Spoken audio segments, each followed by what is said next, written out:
Hello दोस्तों। तो आज हम लोग स्टार्ट करने वाले हैं बीएससी एजी सेकेंड सेमेस्टर का एक नया कोर्स एनिमल्स हस्बेंड्री। इसके अंदर आता है, कोर्स का नाम है livestock and poultry management. तो आज हम लोग चलिए स्टार्ट करते हैं। उससे पहले देख लेते हैं कि इसमें सिलेबस क्या क्या है जो हमें कवर करना है। ये बहुत इंपॉर्टेंट कोर्स है। इसका वेटेज बहुत ज़्यादा होता है कम्पिटिटिव एग्जाम में। बहुत जनरली 8 9 10 क्वेश्चन पूछ लिए जाते हैं हर कम्पिटिटिव एग्जाम में। तो आइए सिलेबस इसमें देखते हैं सिलेबस क्या है। पहला इसमें टॉपिक आता है role of livestock in national economy. क्या क्या रोल है लाइव स्टॉक का, नेशनल इकोनॉमी में कितना कंट्रीब्यूशन है, ये सब इसमें देखा जाएगा। फिर दूसरा टॉपिक आता है reproduction in farm animals and poultry. उसमें रिप्रोडक्शन कैसे होता है फार्म एनिमल्स में, जैसे कि कैटल में, और पोल्ट्री में हैन ओन में कैसे इसमें होता है। फिर अगला टॉपिक है housing principle space requirement for different species of livestock and poultry. इसमें देखा जाएगा कि उसमें उनका घर कैसे बनाया जाता है। गौशाला मतलब कि गाय के लिए गौशाला होती है। कितनी कितनी स्पेस रिक्वायरमेंट होती है, कितना बाई कितना का, कितने सेंटीमीटर वाइट लेंथ कितनी होनी चाहिए, उसमें ये देखेंगे। यह स्पेस वेरी करता है कि साइज क्या है एनिमल्स की, उसके हिसाब से होता है। अगला टॉपिक इसमें है कि management of calf growing heifers and milk animals. इसका मैनेजमेंट कैसे कर सकते हैं, उनके बच्चों का, जैसे काफ का, बछड़े का, ये सब का मैनेजमेंट कैसे कर सकते हैं। अगला टॉपिक आता है इसमें management of sheep goat and swine. भेड़ का, बकरी का और सुअर का इसमें कैसे मैनेजमेंट करते हैं ये हम सीखेंगे। अगला आता है topic incubation hatching and brooding. इसमें ये टॉपिक सब पोल्ट्री का है। इसमें देखेंगे कि अंडे का हैचिंग कैसे होता है और उनका इंक्यूबेशन मतलब इंक्यूबेशन में दिया जाता है कि फिर अगला टॉपिक आता है management of growers and layers. फिर उसके बाद टॉपिक आता है important Indian and exotic breed of cattle buffalo sheep goat swine and poultry.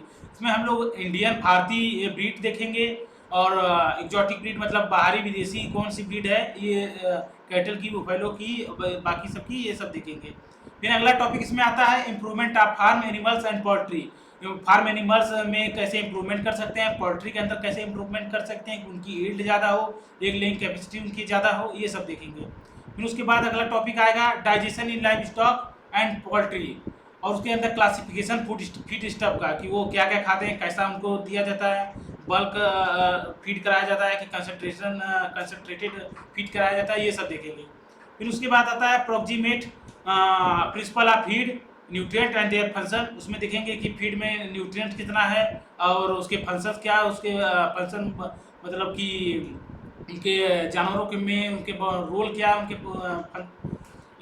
Vitamins का, सप्लीमेंट न्यूट्रिएंट्स का। Feed ingredients for ration for live stock and poultry. इसमें देखेंगे कि उनको कौन कौन सा राशन प्रोवाइड किया जाता है। हर स्टेज पे अलग अलग राशन प्रोवाइड किया जाता है जानवरों को। जैसे गेस्टेशन पीरियड में कैटल को अलग फीड कराया जाता है, ड्रॉट पीरियड में अलग फीड कराया जाता है। ड्रॉट पीरियड मतलब हो गया जिस टाइम पर वो दूध नहीं देती है। Food supplements and feed additives, कौन कौन से जैसे कंसनट्रेट बल्क के बाद कौन से एडिशनल फीड कराए जाते हैं, एडिशनल चीज़ें फीड कराई जाती है जानवरों को, उसके बारे में जानेंगे। फिर उसके बाद आता है कि टॉपिक आता है introduction of livestock and poultry disease. इस पर हम लोग देखेंगे कि कौन कौन सी डिजीजेज हैं पोल्ट्री की और लाइव स्टॉक की, उसके बारे में और उसके मैनेजमेंट के बारे में जानेंगे। फिर अगला टॉपिक आता है prevention and control of important disease and live stock poultry. फिर इसमें हम लोग देखेंगे कि कैसे हम लोग लाइव स्टॉक और पोल्ट्री डिजीज को कंट्रोल कर सकते हैं, मैनेज कर सकते हैं, और इसमें कब कब उनमें वैक्सीनेशन शेड्यूल करते हैं वो जानेंगे। अगर आपको और कुछ जानकारी चाहिए तो आप डाउनलोड कर सकते हैं एग्री कैपिटल ऐप, और उसमें डिस्क्रिप्शन में लिंक दिया गया है। और अगर कोई जानकारी चाहिए तो आप दिए गए नंबर पर कॉल कर सकते हैं। तो चलिए हम लोग अपना टॉपिक स्टार्ट करते हैं। इंट्रोडक्शन है role of livestock in national economy. क्या रोल है लाइव स्टॉक का नेशनल इकोनॉमी में। लाइव स्टॉक का मतलब होता है, livestock means stock that is live and it is used for production of items for commerce and domestic consumption. It include all mammals, farm animals, birds and other living creatures used for producing product for the use of people. Livestock वह जीवित संपत्ति है जिसका इस्तेमाल घरेलू और तथा व्यापारिक कारणों के लिए किया जाता है। घरेलू का मतलब हो गया कि खाने पीने के लिए, जो अपने पर्पज के लिए, इंडिविजुअल पर्पज के लिए, जो जब भी आप कर सकते हैं। जैसे कि आप लोगों ने देखा होगा कि गांव में घरों में गाय पाली जाती है, तो वो अपने फीडिंग पर्पज के लिए यूज करते हैं, कंजम्पशन के लिए यूज करते हैं। और कई होते हैं कि जिसने चार पांच गाय रखी हो, भैंसें रखी हो, तो उसमें कमर्शियल पर्पज के लिए यूज करते हैं, मतलब उसका बिजनेस करने के लिए करते हैं, तो गांव में ट्रांसफर करते हैं, डेयरी प्लांट में देते हैं, ये ऐसे तब। इसके it include all mammals, farm animals, birds and other living creatures who are producing product for the use of people. इसमें आते सभी स्तनधारी जानवर आते हैं, बर्ड्स आते हैं और अदर लिविंग क्रिएचर्स आते हैं, जिसका प्रोडक्ट प्रोड्यूस करते हैं उसका यूज इंसानों द्वारा किया जाता है।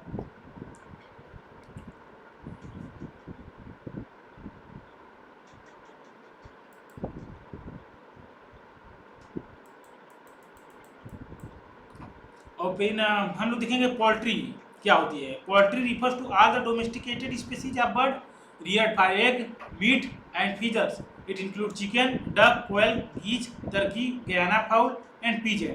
तो इसमें हम लोग देखेंगे पोल्ट्री का मतलब होता है कि जैसे सभी जो बर्ड की स्पीसीज जो है, जो पाली जाती है, किस लिए पाली जाती है? एग के लिए, मीट के लिए, फीदर्स के लिए। फीदर्स मतलब होगा उनके पंखों के लिए। इनके पंखों से कई प्रकार के ड्रेसेस बनते हैं जो कि यूज किए जाते हैं, बहुत कॉस्टली भी होते हैं। इसके अंदर आते हैं जैसे चिकन आते हैं, डक आते हैं, कोयल्स आते हैं, गीज आते हैं, टर्की आते हैं, गयाना फाउल आते हैं और पिजेंट आते हैं।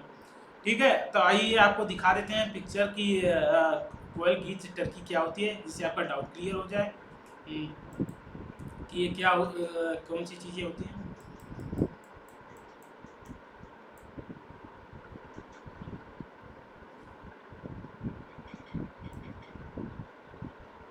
ये देखिए कोयल इसको बोलते हैं, बहुत छोटी होती है, जनरली मीट पर्पज के लिए ही यूज होता है इसका। ये गीज है, ये देखने में तो बत्तख जैसी ही दिखती है, और लेकिन ये बत्तख से बड़ी होती है, पूरी तकरीबन बत्तख ही जैसी है, लेकिन बस थोड़ी साइज की बड़ी वजह से। ये टर्की है, इसका यूज मीट पर्पज के लिए ही तकरीबन होता है और बहुत कॉस्टली भी होती है।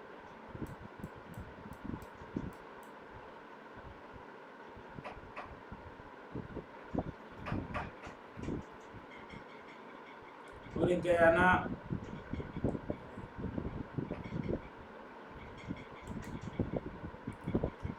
मैनेजमेंट के बारे में जानते हैं। It is an art of science in which involve integrated application of the principle of animals breeding, feeding, housing, organization and disease control in a manner suitable for particular situation. Management क्या है? यह science की एक कला है जिसका उपयोग करते हैं एनिमल्स ब्रीडिंग को इम्प्रूव करने के लिए, फीडिंग के लिए, उसको फीडिंग के लिए, हाउसिंग के लिए, ऑर्गेनाइजेशन के लिए और डिजीज कंट्रोल के लिए, इस मैनर में कि वह उसके लिए सुटेबल हो। ठीक है,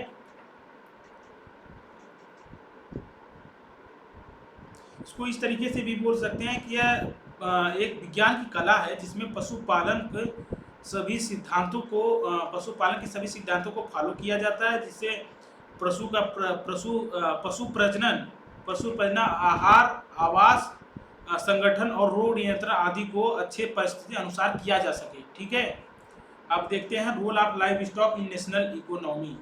ठीक है,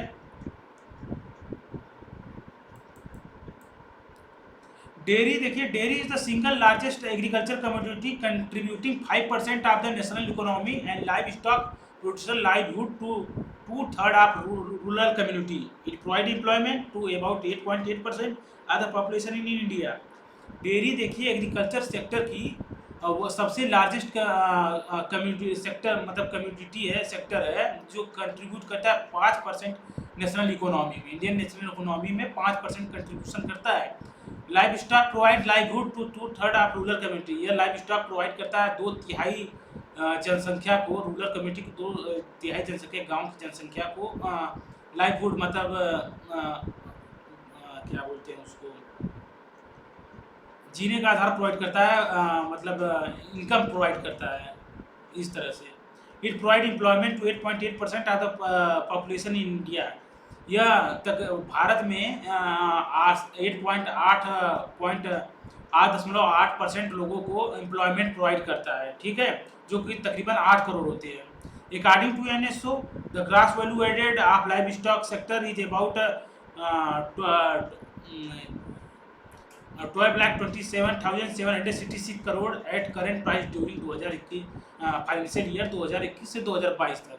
नेस्टो के अनुसार, नेस्टो क्या मतलब होता है, नेशनल स्टैटिकल ऑफिस, जो डाटा प्रोवाइड करता है, जो यह लेबर लाइफ स्टॉक जो सेक्टर है वह कंट्रीब्यूट करता है 12,27,776 करोड़ रुपए प्रोवाइड नेशनल इकोनॉमी में कंट्रीब्यूट करता है, ठीक है।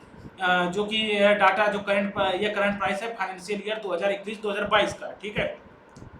Live stock centre contribute 4.75% total GBA and 30.47% of total agriculture and allied sector, ठीक है।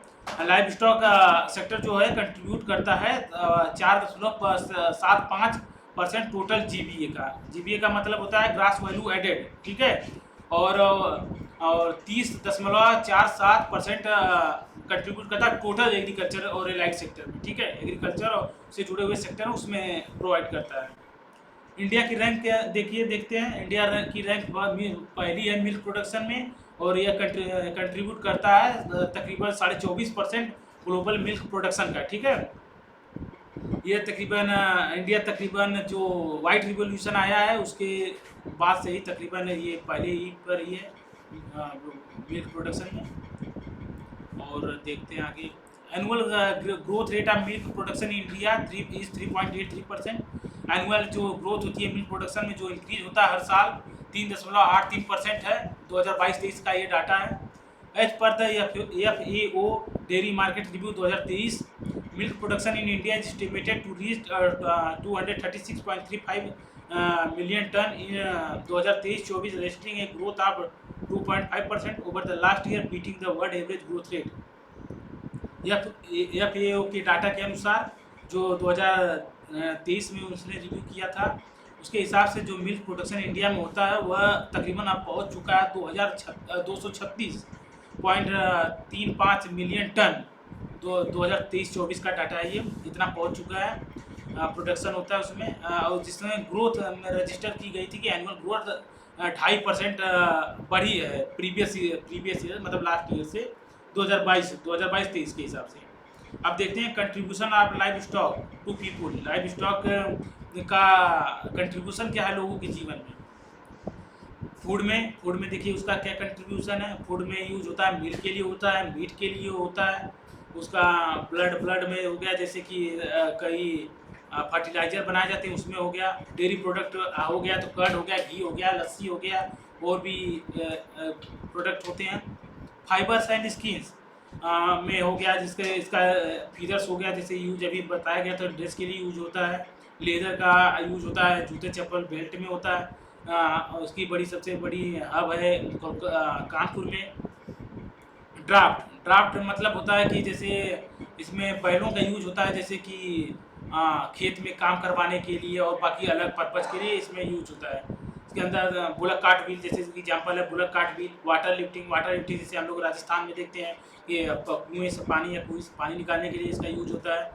और अगला है dung and other animals waste material, उसके गोबर का यूज और उसके अदर वेस्टेज मटेरियल की यूज किस चीज़ में होता है, या फाइम बनाने में होता है, मैन्योर बनाने में होता है, काउ केक्स, बायोगैस, यूरिन। यह देखिए जैसे कि इसका मैन्योर का यूज होता है सॉइल की फर्टिलिटी इंक्रीज करने में। सो यह इम्प्रूव करता है सॉइल का ऑर्गेनिक मैटर, इंक्रीज करता है सॉइल का टेक्सचर, स्ट्रक्चर, ये सब इम्प्रूव करता है। काउडंग का यूज बायोगैस में भी होता है, बनाने में यूज होता है। ब्रीडिंग स्टॉक, इसमें ब्रीडिंग स्टॉक में लाइव एनिमल्स का यूज होता है, मीटिंग पर्पज़ के लिए होता है। सीमन का यूज होता है, ओवा का यूज होता है, ब्रीडिंग पर्पज़ के लिए सब यूज होता है। वीट कंट्रोल कैसे कर सकते हैं। वीट कंट्रोल को होता है जैसे कि ग्रेजिंग कराकर फील्ड जानवरों को, कैटल को फील्ड में छोड़ दिया जाए, जिससे वह घास से उसे चर के वो ख़त्म कर सकते हैं, ठीक है, उसको कंट्रोल कर सकते हैं वीट की पॉपुलेशन को। और स्पोर्ट्स में आ गया, स्पोर्ट्स में जानवरों का यूज होता है, जैसे कि हो गया equestrian sport, bull, ram, cock fight, पोल का फाइट तो हम लोग देखते हैं कि तकरीबन साउथ में ही होता है, और कॉक फाइट का तकरीबन बहुत फेमस है मध्य प्रदेश में। जो फाइट कंपेनियन एनिमल्स उनका मतलब होता है कि जो जो साथ में हो, जैसे इसमें अंदर काऊ बोल रहे हैं, सॉरी, जैसे कि डॉग आते हैं, कैट आते हैं। जैसे कि हम लोग अब शहरों में देखते हैं कि लोग गांव में से शहर में चले जाते हैं, उनकी फैमिली गांव में रह जाती है, तो वो अकेला फील करते हैं, उसके लिए कोई साथ में रहने के लिए यूज करते हैं, साथ में रहने के लिए यूज करते हैं, जैसे पाल लेते हैं, कुत्तों को पाल लेते हैं, बिल्ली को पाल लेते हैं, इससे उनका मन बहला है, उसी को कंपेनियन एनिमल्स कहते हैं। और अगला पढ़ते हैं फूड में जैसे क्या हो गया, livestock provide food item such as milk, meat, egg for human consumption. Livestock का फूड आइटम प्रोवाइड करता है, जैसे मिल्क हो गया, मीट हो गया, एग हो गया, और जो कि ह्यूमन कंजम्पशन के लिए यूज होता है और बहुत न्यूट्रिशियस होता है। India is number 1 milk producer in the world. India का रैंक नंबर 1 है तो दुनिया में कितना मिल्क प्रोड्यूस करता है, अभी हम लोगों ने देखा तकरीबन 236 मिलियन टन हर साल 2023-24 के डाटा में उसने प्रोड्यूस किया था, जो प्रोवाइड किया गया था FAO के द्वारा। It is producing about 230.58 million ton in 2022 in area 2022-23, जो अभी मैंने बताया कि इतना 230 मिलियन टन तकरीबन मिल्क प्रोड्यूस हुआ था। Similarly, it is producing about 138.38 billion सापेर 2022-23 के डाटा के हिसाब से इसने 138.38 बिलियन अंडे प्रोड्यूस हुए थे, 9.77 million ton of meat in year, इतना मीट प्रोड्यूस किया जाता है। Nearly 51.44% of meat production is contributed by poultry, whereas buffalo, goat, sheep, pigs and contributed nearly 70.49%, 13.63%, 10.33%, 3.93% and 3.18% of milk production is meat production respective to total meat production of the country। इसका मतलब है कि poultry जो meat production है उसमें poultry का meet का total production country का है, उसमें 51.44% पोल्ट्री का है, बाकी बुफाइलो का 17.49% है, गोट का 13.63% है, सीप का 10.33% आता है, और पिग का 3.93% आता है, और कैटल का 3.18% आता है। इतना कंट्रीब्यूशन है मीट का इंडिया में बाकी जानवरों द्वारा। The total fish production in India is estimated at 175.45 lakh ton. जो टोटल फिश प्रोडक्शन इंडिया में हुआ है उसका एस्टिमेशन लगाया गया, एस्टिमेशन डाटा है कि 175.45 लाख टन हुआ है, ठीक है प्रोडक्शन। फाइबर और skin, fibre livestock also contributes to production of wool, hair, hides and pelts. Livestock also और कंट्रीब्यूशन करता है, जैसे वूल बनाने में उसका हेयर, जैसे हेयर में रैबिट वबिट का यूज होता है, बाकी के लिए हॉर्स का यूज होता है, पेंटिंग ब्रश बनाने के लिए यूज होता है, और उसके leather is the most important product which is a highly export potential. Leather बहुत इंपॉर्टेंट प्रोडक्ट है लाइव स्टॉक का, जिसका एक्सपोर्ट वैल्यू बहुत ज़्यादा है, इस फॉरेन मार्केट में एक्सपोर्ट किया जाता है, इसकी बहुत ज़्यादा वैल्यू होती है। पर्स, तकरीबन पर्स, बेल्ट, जूते उते बनाने में इसका यूज किया जाता है। India is producing about 33.61 million kg of wool per annum during 2022-23, जो कि प्रीवियस ईयर से 2.12% बढ़ा था। इसने प्रोड्यूस किया था 33.61 मिलियन kg वूल, ठीक है, तीसरा है ड्राफ्ट मतलब बताया गया जिसमें बुलक के यूज करते हैं कि जैसे खेत में काम कराने के लिए, कहीं सामान आने जाने ले जाने के ट्रांसपोर्टेशन के लिए, इनपुट आउटपुट, मतलब सीड को फील्ड तक पहुंचाने के लिए मार्केट से, और जो ग्रेन प्रोड्यूस हो रहा है उसको फील्ड से मार्केट तक पहुंचाने के लिए for business purpose. Bullock backbone है इंडियन कल्चर की। जैसे हम लोग पिछले बहुत साल पहले यूज करते थे, ट्रैक्टर नहीं हुआ करते थे तो बुलक का ही यूज किया जाता था। अभी भी कुछ जगहों पर रूरल एरिया में अभी भी बुलक का यूज किया जाता है। Despite lot of advancement in the use of mechanical power in Indian culture operation, the Indian farmer specially rural area still developed on bullocks for various agriculture operation. जैसे मैंने अभी बताया कि अभी भी एडवांसमेंट्स हो चुका है, ट्रैक्टर आ चुके हैं, इक्विपमेंट और आ चुके हैं, मशीनरी आ चुकी है, लेकिन फिर भी कई जगह कई स्टेट्स में रूरल एरियाज में अभी भी बुलक्स का यूज होता है एग्रीकल्चर ऑपरेशन में। The bullocks are saving a lot of on fuel which is necessary for using mechanical power like tractors, combine harvester etc. इसका मतलब है कि बुलक्स फ्यूल पे नहीं चलते हैं, जिसमें जो कि फ्यूल जो रिक्वायर्ड होता है मैकेनिकल पावर में, जैसे जो मशीन है, ट्रैक्टर है, कंबाइन हार्वेस्टर है, उसको चलाने में जो फ्यूल का रिक्वायर्ड होता है पेट्रोल डीजल, उसको इसमें नहीं लगता है। और यह एनवायरनमेंट पे भी इसका कोई साइड इफेक्ट नहीं पड़ता, जैसे कि पोल्यूशन नहीं हो रहा है, ये सब नहीं हो रहा है। Pack animals like camels, horse, donkeys, ponies, mules etcetera इसमें यूज होते हैं, जैसे कि कैमल्स यूज होते हैं, हॉर्स होते हैं, डंकीज या पोनीज होते हैं, म्यूल्स होते हैं जो कि हॉर्स और डंकी के ब्रीडिंग से बना है। स्टेनली जो कि सबसे ज़्यादा यूज़ होते हैं ट्रांसपोर्ट के लिए, गुड्स के ट्रांसपोर्ट के लिए, एक कंट्री से दूसरे कंट्री या एक स्टेट से दूसरे स्टेट, वही जैसे मैंने कि बताया कि एक मार्केट में ले जाने के लिए यूज किया जाता है। In situation like hilly terrain से mules and ponies serves as a only alternative transport route. जैसे कि हम लोगों ने देखा होगा कि हिली एरियाज में, जैसे केदारनाथ उदारनाथ जाते हैं हम लोग, जम्मू कश्मीर की तरफ जाते हैं, तो वहाँ पे डंकी उंकी का यूज़ होता है, क्योंकि वो पहाड़ों पे चढ़ने के लिए एडाप्टेबल होते हैं, वो उस पर चढ़ सकते हैं। तो वहीं पे यही आता है मशीनरी, वहाँ पे इक्विपमेंट जैसे वैन और कोई कार वगैरह नहीं जाती हैं, तो इनका उपयोग ज़्यादा होता है। एलिफेंट का हम लोग यूज़ देख सकते हैं कि हिली एरिया में होता है कि लकड़ी उकड़ी उठाने में, जंगल वंगल में यूज होता है, हैवी पावर लिफ्टिंग के लिए, जैसे कि सामान उठाने के लिए। Similarly, the army has depended upon these animals to transport various items in high areas, high altitude। वही है कि जैसे कि मैंने बताया कि यह ऊंची हिली एरियाज में चढ़ने के लिए बहुत एडाप्टेबल होता है, जहाँ बाकी की वैन या जो कि अब मशीनरी है वो चढ़ नहीं पाती हैं, या आसानी से ऊपर पहाड़ों पे चढ़ सकता है, जिसमें आर्मी भी इसका यूज लेती है, जो ट्रांसपोर्ट अपना सामान हो गया उसको ऊपर पहुँचाने के लिए, बेस कैंप में पहुँचाने के लिए। ठीक है, अगला है dung and other animals waste material. तो इसके जो वेस्टेज मटेरियल होता है कैटल वोटल का, उसका यूज क्या होता है। डंग जो उसका बहुत कैसे यूज किया जाता है, इसमें इसका फार्म यार्ड मैन्यूर बनाने में यूज किया जा सकता है, जो कि value worth several crore of रुपये, जिसकी कीमत तकरीबन करोड़ों रुपए होती है। जो सस्टेनेबल एग्रीकल्चर में जनरली इसका यूज किया जाता है, या ऑर्गेनिक फार्मिंग में यूज किया जाता है। ऑर्गेनिक कंटेंट ही इंक्रीज कर देता है सॉइल का, जिससे उसकी फर्टिलिटी इंक्रीज हो जाती है, soil texture increase, water holding capacity increase हो जाती है, और सब तकरीबन इम्प्रूवमेंट कर देता है सॉइल के अंदर। और उसके बाद देखते हैं in addition it is also used as fuel. इसका फार्म यार्ड मैन्यूर के सिवा इसका फ्यूल बनाने में यूज किया जाता है, जैसे बायोगैस प्लांट में, डंग केक्स में, जैसे हम लोग गाँव में देखे हैं, इसका केक्स बनाया जाता है, मतलब केक्स बनाया जाता है गोबर सुखा के, इसका उपले बनाए जाते हैं उसके लिए। ठीक है, यह और भी काम करता है, जैसे कि गरीब लोगों के में सीमेंट के तौर पे काम करता है। इसमें गांव में आपने देखा होगा कि जैसे इसे लिपाई करने के लिए सीमेंट के तौर पे यूज किया जाता है कच्चे मकानों में।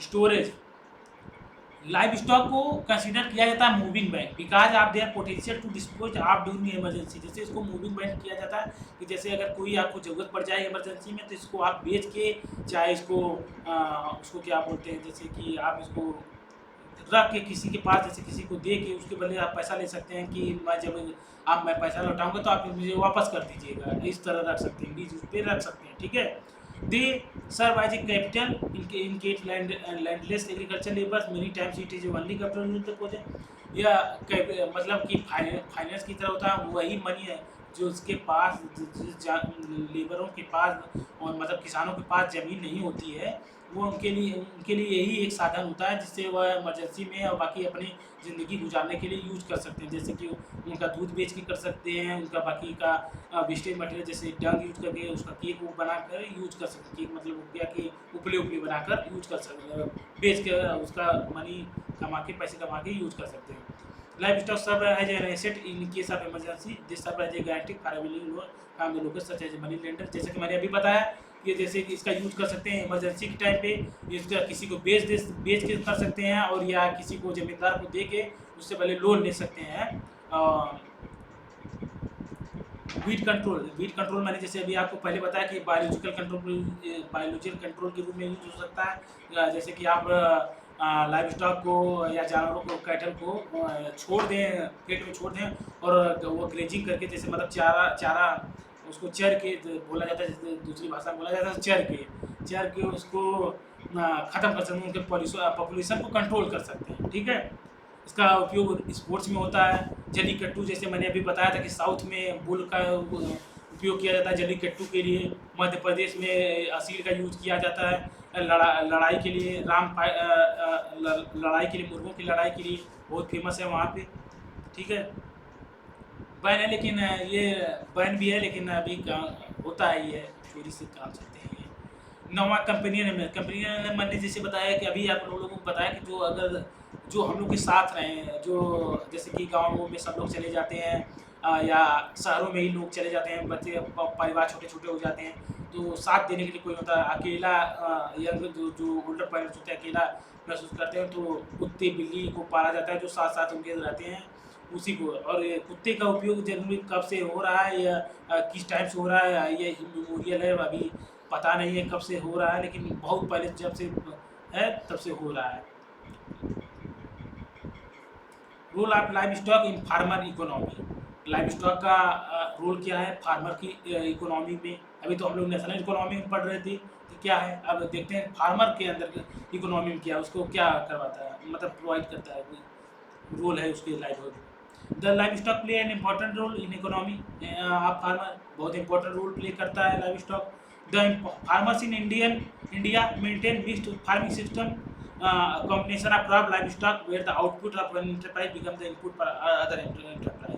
इसका मतलब है कि इंडिया में जनरली लोग गांव के लोग मिक्स्ड फार्मिंग सिस्टम फॉलो करते हैं। इसका मतलब होता है इसमें कई इंटरप्राइज को इंक्लूड किया जाता है, जैसे कि मैंने खेती भी करनी है और पशुओं को भी पालना है डेयरी पर्पज़ के लिए। और उसमें जैसे कि हो गया कि अगर मैंने खेती कर रहा हूँ तो उसका जो बाई प्रोडक्ट हो गया, स्ट्रॉ हो गया, वो इनपुट की तरह यूज होगा लाइव स्टॉक के लिए, कि उसको खाने के लिए, चारे के लिए। और जो एनिमल्स का बाई प्रोडक्ट होगा इंटरप्राइज, उस इंटरप्राइज का वह इनपुट की तरह यूज होगा फार्म मैनेजमेंट के लिए। जैसे कि उसमें हो गया उसके डंग वोंग का यूज, यूरिन का यूज फार्म यार्ड मैन्योर के रूप में हो जाएगा। ठीक है, एक का इनपुट दूसरे के लिए आउटपुट होगा, दूसरे का इनपुट पहले के लिए आउटपुट होगा, ऐसा होता है। ठीक है, या रिसोर्स की इफिशियंसी, जैसे उसको मैनेजमेंट भी इंक्रीज करता है एफिशिएंसी, और इससे हाईली बेनिफिट होता है फार्मरों को। The livestock farmers, livestock serves as the farmer integrate way. और भी कई वे में लाइव स्टॉक और लोग फार्मर को मदद करता है।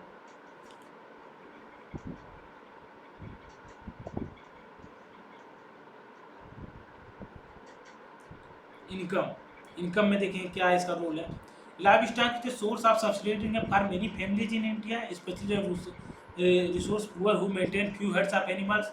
मतलब है कि जैसे वह गरीब परिवार फैमिलीज इंडिया में जिसके अंदर कुछ जानवर होते हैं जो कि उनके सब्सिडरी इनकम, मतलब कि एडिशनल इनकम प्रोवाइड करते हैं, उनको सोर्स होते हैं। जैसे कि फील्ड हो गया तो ये जैसे कि हमने खेती की तो खेती सीजनल है, तो हमने इन्वेस्टमेंट किया सोइंग सीजन में, वो जब तक कटेगा नहीं, जब तक उसकी हार्वेस्टिंग नहीं होगी तब तक वो हमारे पास कहाँ से आएगा, मतलब कि इनकम कहाँ जनरेट होगी। लेकिन लाइव स्टॉक में क्या है कि रेगुलर इनकम जनरेट होती है, हर दिन जनरेट होती है। हम मिल्क बेचें उससे इनकम जनरेट होगी, ऐसा होता है। ठीक है, cow and buffalo in milk will provide regular income to harvest live stock. जैसे मैंने अभी बताया था कि गाय और भैंसों का उपयोग होता है कि रेगुलर इनकम होता है, जैसे फार्म मैनेजमेंट में नहीं हो सकता, लेकिन इसमें रेगुलर इनकम हो जाती है। रोज डेली दूध बेचिए, बाकी सब बेचिए, जिससे बेच के रेगुलर इनकम हम लोग जनरेट कर सकते हैं। ठीक है, किसान जनरेट कर सकते हैं। Animals like sheep and goat serves as a source of income during emergency to meet exigency like marriage, treatment of sick person, children education, repair of house etc। जैसे कि देखिए जानवर जैसे हो गए, भेड़ बकरी हो गए, तकरीबन हम लोग देखा होगा कि 15-20 हज़ार रुपये की एक भेड़ बकरी आती है। तो इनकम का सोर्स होते हैं इमरजेंसी के दौरान, जैसे कि किसी के गांव में शादी करवानी, उसके पास इनकम है, तो यह जानवरों को बेच के घर की शादी, बेटियों की शादी करवाता है, लड़कों की शादी करवाता है। फिर में कोई घर पे बीमार हो गया तो उसको बेच के शादी यूज कर सकता है, उसका लड़कों की एजुकेशन में उसका यूज कर सकता है। घर उर बनवाना हो तो कर सकता है उन सबको बेच के यूज, ठीक है। The animals also serve as a moving bank and जैसे which provide economic security to the owner. अभी मैंने जैसे बताया कि ये मूविंग बैंड की तरह होते हैं, मतलब उनके पास एक पैसे का सोर्स होता है कि जब मन करे तब इसको बेच के पैसे जनरेट कर सकते हैं, ठीक है। एम्प्लॉयमेंट आप देखते हैं, एम्प्लॉयमेंट में क्या रोल है इनका। एम्प्लॉयमेंट में large number of people India being less literate and unskilled during agriculture for their livelihood. देखिए मतलब है कि इंडिया में बहुत से लोग अभी उतनी एजुकेशन नहीं ली है और उनके अंदर स्किल भी नहीं उतनी नहीं होती है। वैसे ही पता है कि अगर जब पढ़े लिखे नहीं है तो उनके अंदर स्किल्स कहाँ से होगी, ठीक। वो एग्रीकल्चर पे डिपेंड होते हैं फॉर देयर लाइवलीहुड, अपनी जीविका के लिए एग्रीकल्चर पे डिपेंड होते हैं, ठीक है। But agriculture big seasonal in nature would provide employment for maximum 180 दिन। लेकिन एग्रीकल्चर तो सीजनल होता है, वो ज़्यादा से ज़्यादा 180 दिन का जॉब आपको प्रोवाइड कर सकता है। तो फिर उसके बाद फार्मर क्या करे, तो उसके मतलब उसके बाद कुछ होगा ही नहीं। इसके बाद इसका अल्टरनेटिव लाइव स्टॉक को हम लोग पाल के, जैसे उसमें जब सीजन नहीं है तो उसमें हम लोग इनकम जनरेट कर सकते हैं उसके द्वारा, ठीक है। The landers and less land people depend upon livestock utilising their labour during lean agriculture season. जैसे कि मैंने अभी बताया, जिसके पास ज़मीन नहीं है या जिसके पास कम ज़मीन है वह क्या कर सकता है, live stock management, live stock sector में थोड़ा कर सकता है, मतलब लाइव स्टॉक सेक्टर में पशुपालन या ये सब प्रैक्टिस कर सकता है, ठीक है। जिससे उसको जो ऑफ सीजन है, एग्रीकल्चर का ऑफ सीजन है, उसमें इनकम जनरेट कर सके, ठीक है।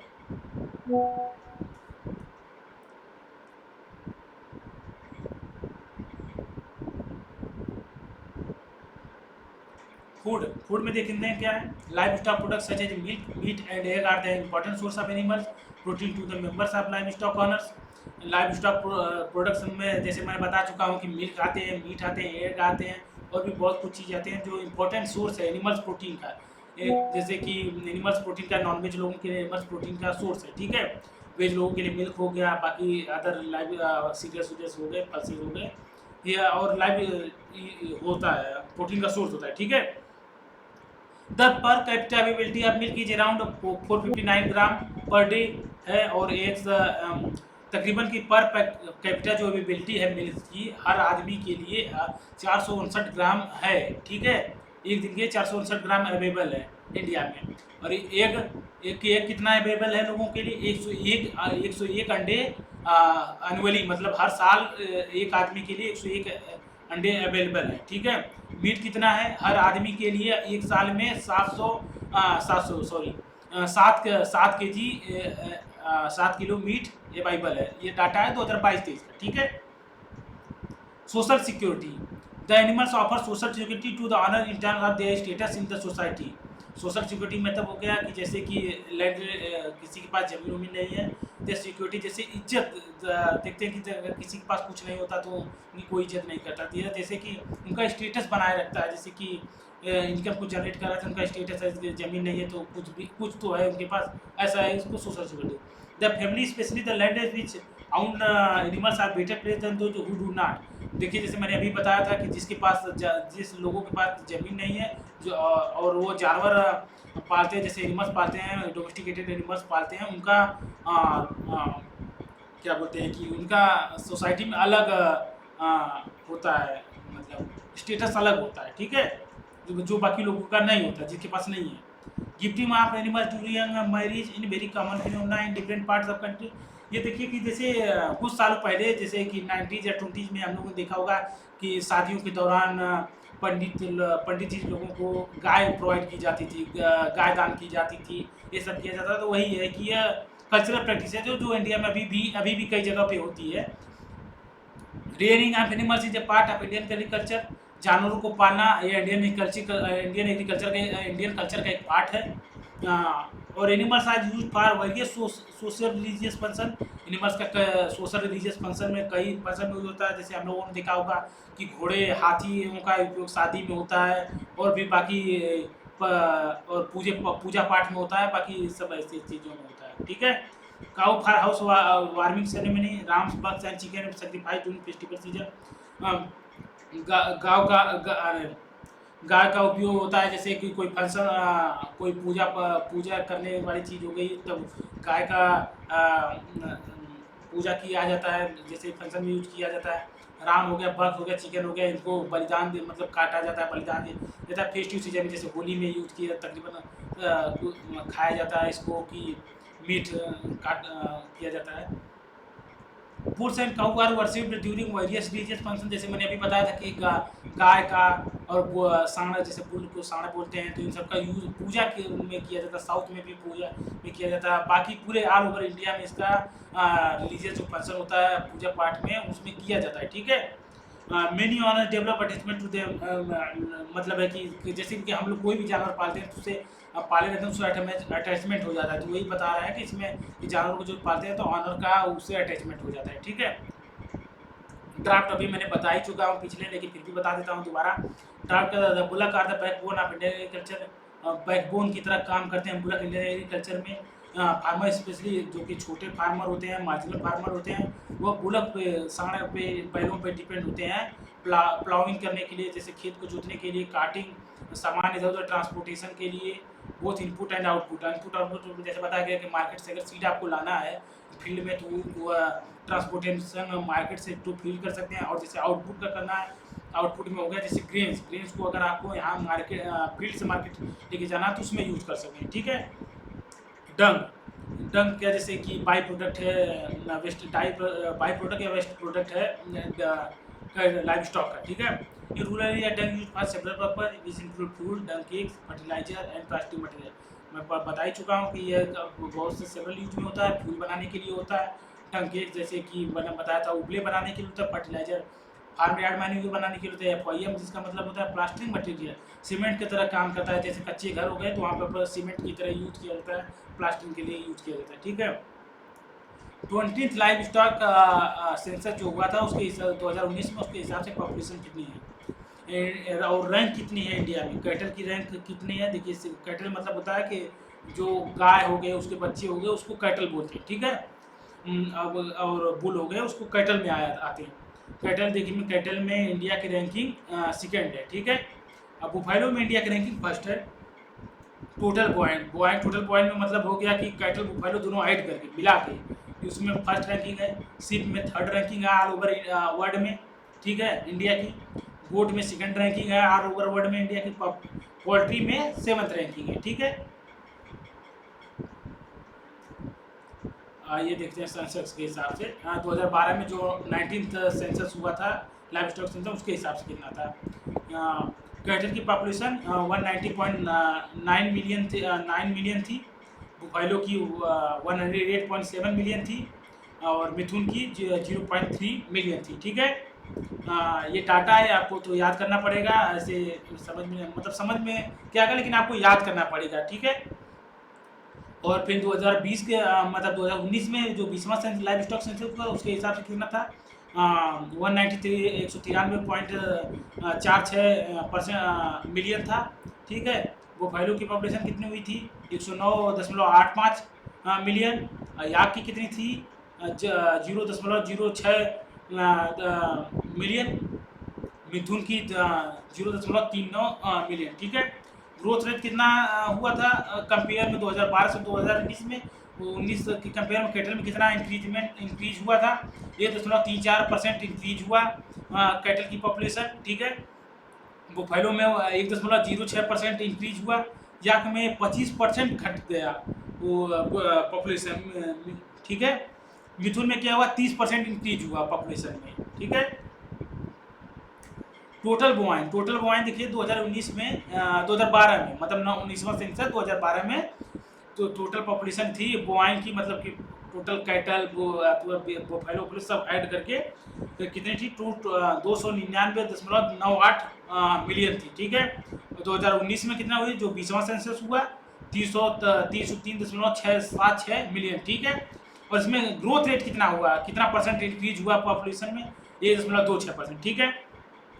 सिप की पॉपुलेशन कितनी थी 2012 में, 65 मिलियन थी तकरीबन। और 20वां सेंसस में जो हुआ 2019 में 74 मिलियन थी। टोटल इंक्रीज कितना हुआ था, 14% तकरीबन इंक्रीज हुआ था। गोट की पॉपुलेशन कितनी थी? 135 मिलियन तकरीबन थी। और 2019 में जो 20वां सेंसस हुआ उसमें गोट की पॉपुलेशन 149 मिलियन तकरीबन थी अप्रॉक्सीमेटली। और परसेंट 10% अप्रॉक्सीमेटली इसमें इंक्रीज हुआ, ठीक है, पॉपुलेशन में। पिग्स की पॉपुलेशन कितनी थी 19वें सेंसस में, जो 2012 में हुआ था? 10.29 मिलियन हुई थी। और उसके बाद 2019 में जो 20वां सेंसस हुआ उसमें घट गई, 9.06 मिलियन हुई, जिसमें तकरीबन 12% डिक्रीज देखने को मिला, फाल देखने को मिला, मतलब घट गई। अदर एनिमल्स, बाकी के जानवरों की कितनी जनसंख्या थी? 1.54 मिलियन थी। और फिर 2019 में 20वां सेंसस में 0.8 मिलियन थी, ठीक है, जो कि तकरीबन 48% घट चुकी अदर दूसरे जानवर, ठीक है। टोटल लाइफ स्टॉक मतलब टोटल कितने हुए 2019 में? 2019 जो में कितने थे? 2012 में कितने थे? 19वां सेंसस 20वां सेंसस। 19वें सेंसस में टोटल लाइफ स्टॉक की पॉपुलेशन 512 मिलियन थी। और वो 2019 में 536 मिलियन से ऊपर, तकरीबन 537 मिलियन हो गई थी, ठीक है। इंक्रीज कितना था? 4.82 मिलियन, 4.28%, ठीक है। पोल्ट्री की जनसंख्या मतलब पॉपुलेशन कितनी थी 2019 में? 729.21 मिलियन थी, ठीक है। और 2019 में कितना हुआ 20वें सेंसस में? 851.81 मिलियन हुई, जो कि 16% 16 नहीं, तकरीबन अप्रोक्सीमेटली 17% इंक्रीज था, ठीक है। और ये देखिए स्पीसीज वाइज है कि कितना पॉपुलेशन 2021 से 2014 से 21 तक हुआ है, ये आप लोग पढ़ लीजिएगा। ये सोर्स कहाँ से आप दे सकते हैं? या कोई स्टेट प्रोड्यूसिंग डाटा से।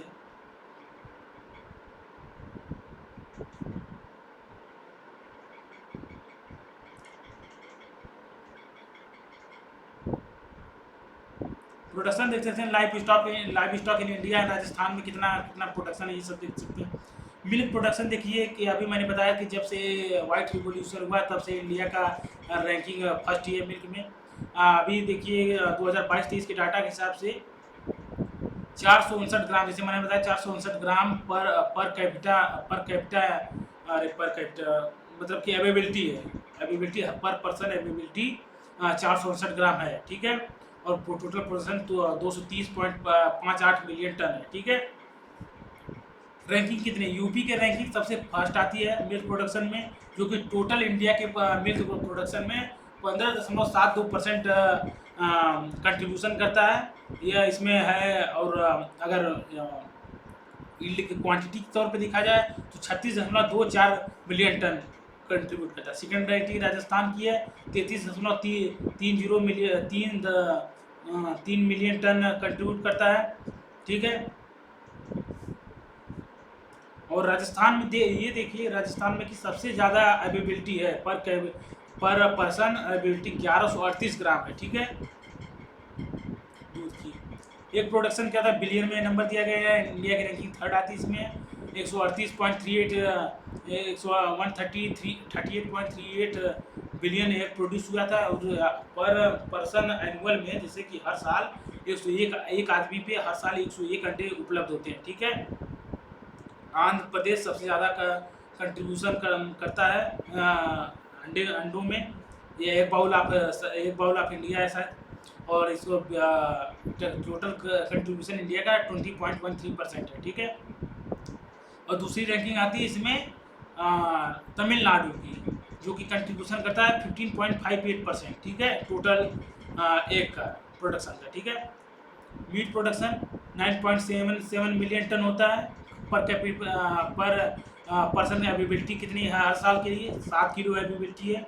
यूपी सबसे ज़्यादा मीट प्रोडक्शन करता है, पहली रैंकिंग है उसकी, तकरीबन 12.2% कंट्रीब्यूट करता है टोटल जो प्रोडक्शन होता है मीट का यूपी में, ठीक है। वेस्ट बंगाल दूसरे नंबर पे आता है, ठीक है। वुल प्रोडक्शन कितना होता है? 33.61 मिलियन केजी, ठीक है, इंडिया में प्रोडक्शन होता है। राजस्थान का सबसे ज़्यादा प्रोडक्शन होता है, जैसे वहाँ पे देख सकते हैं कि भेड़ बकरी पाली जाती है, तो उसमें ऊल का सबसे ज़्यादा वहाँ पे राजस्थान में प्रोडक्शन होता है। तकरीबन आप लोग देख सकते हैं अप्रोक्सीमेटली 48% कंट्रीब्यूशन करता है टोटल जो ऊल प्रोडक्शन होता है इंडिया में, ठीक है। और दूसरे नंबर पे आता है जम्मू कश्मीर। और जैसे कि मैंने बताया था अभी क्या कि राजस्थान में पर कैपिटा एबिलिटी जो थी मिल्क की 1100 कुछ थी, लेकिन पूरे इंडिया में सबसे ज़्यादा मिल्क की per capita capita capita ability milk की पंजाब में है 1283 ग्राम, ठीक है। हाईएस्ट पर कैपिटा एबिलिटी आप है एग इन आंध्र प्रदेश, देखिए और अभी 101 मैंने बताया था कि 101 तकरीबन 101 अभी 101 एक था, हाँ जी 101 एक था कि पर पर्सन हर एनुअल में एक साल में एक आदमी के लिए 101 अंडे उपलब्ध होते हैं, ठीक है, कंजम्पशन के लिए। लेकिन सबसे ज़्यादा जो अवेलेबिलिटी है स्टेट में की वाइज देखा जाए तो आंध्र प्रदेश में 526 अंडे उपलब्ध होते हैं कंजम्पशन के लिए हर एक आदमी के लिए, ठीक है, आंध्र प्रदेश में। और पंजाब में सबसे ज़्यादा दूध की अवेलेबिलिटी होती है 1283 ग्राम, ठीक है।